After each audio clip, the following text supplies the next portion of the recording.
y'all, I'm back. It's me, Peppermint, and I'm back with another story time for you.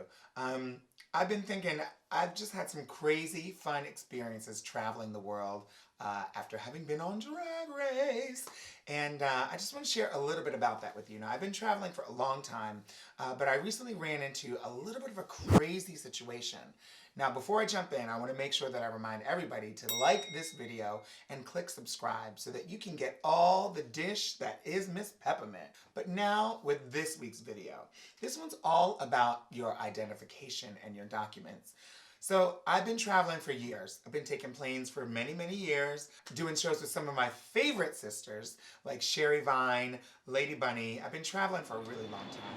Anyway, one day I was traveling through Eastern Europe and I had a stop, a connection in Russia, in Moscow, Russia.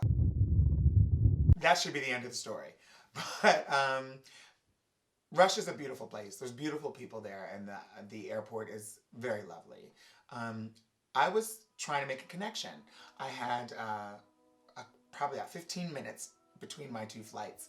And so when you're doing internationally, you have to go through a check-in desk and then you kind of like resituate and they check you and then you go back through.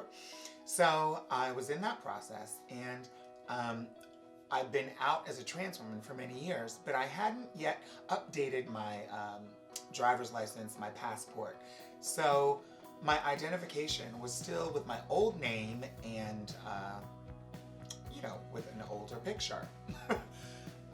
Picture that didn't look exactly the same, but, So I get stopped I'm at the check-in. It's basically customs or, border protection, basically.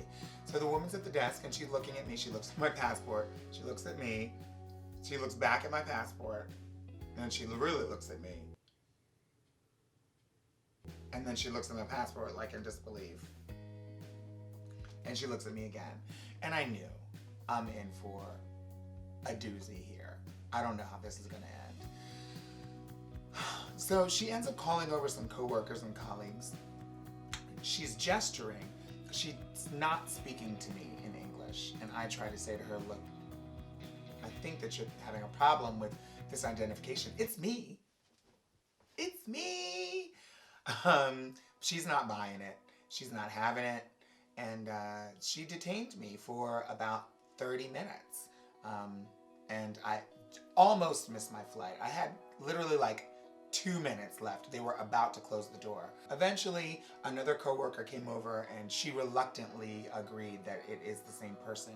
So I felt like what was in question wasn't really whether it's the same human being. I don't think that I certainly haven't had any facial plastic surgery. And I was even so desperate as to remove my wig when I was there. I travel usually with long hair. I changed my hair a lot, but it was quite humiliating to look back on a plane's worth of people who were also irritated, cranky, just got off the flight, and they're trying to catch their flight. I'm holding up the line because this woman doesn't believe that it's the right person. So I had to remove my wig to show, okay, look, it's the same. And she was still reluctant. I didn't know what more I could have done, but she eventually let me through. So I got through, and that's when I realized, okay, I have to change this. I can't have this happen anymore, especially with the way that the world is shifting one way or another. You never know which airport you're going to end up in, or you never know who you're going to encounter. So it's important for many reasons, not just for vanity reasons, not just for convenience reasons, but also sometimes for safety reasons to have your identification match to the best of your ability, who you're presenting yourself as. Or if you're not able to and you live in a state where you're not able to update your documents, then perhaps consider presenting yourself in a way that's more closely resembles what your identification, your passport looks like. Now, I decided to go ahead and apply for something called Global Entry. And this is basically you are pre-screened by all of the airports and in America and by the TSA and the Customs Border Protection so that, they just pre-screen you. And you have to go through less of a screening process every time you enter the country if you're flying internationally. And if you're just flying within the US, then you have something called TSA PreCheck, which is essentially the same thing. They just want to make sure that they know who you are, that you are a known traveler. And so what you do is you apply for this process, you apply for this status. You have to pay either, I think, $65 or $85, depending on which program you decide to apply for. It's non-refundable, and it takes probably about a month to 2 months from start to finish.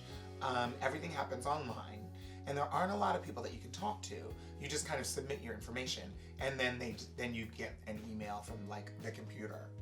So you do, at least for global entry, you do need to go in and have an in-person interview. And then essentially the interview is like 30 seconds long. They just basically look at your face and look at your passport, just like that woman in the Russian airport did. But with a smile, hopefully. And then they just make sure it's the same person, and then they let you go. Now, that's great, except I had just applied for a brand new passport the same day that I was applying for my global entry. And I hadn't gotten my new passport yet, so I had to use my existing passport that had my old name. So I started the application process, and I called in to ask them, hey, I just got a new passport a couple days after I submitted my application. Do I have to kind of cancel it and start fresh, or can you guys update the information? I was told you could update the information. Big mistake, ladies and gentlemen. Stop right there. If you're going to apply for any type of a program like Customs and Border Protection, Global Entry, TSA PreCheck, make sure you have your documents already the way you're going to want them to be, because it is a nightmare trying to go back and change old information. The strange thing about TSA PreCheck is you don't know whether or not your account is active and valid until you're about to get on a plane. They don't communicate with you any other way. So I checked in for my flight, and I'm standing at the gate, or standing in the line, trying to go through security, and I get stopped because my information doesn't match my passport.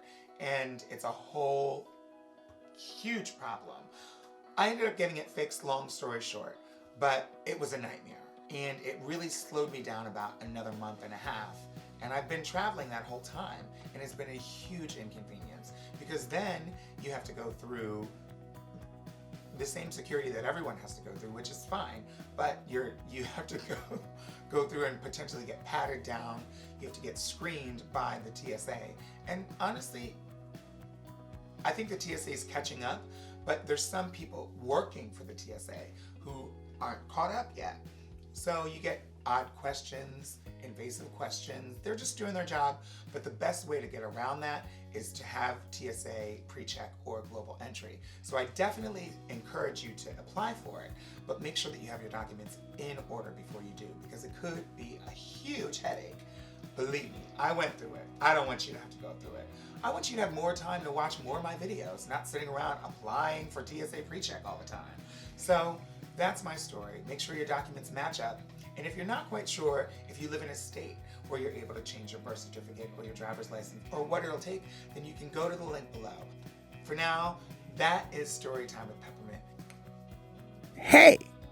Now these are some of the sponsors that have made me feel gorgeous all season. Check them out.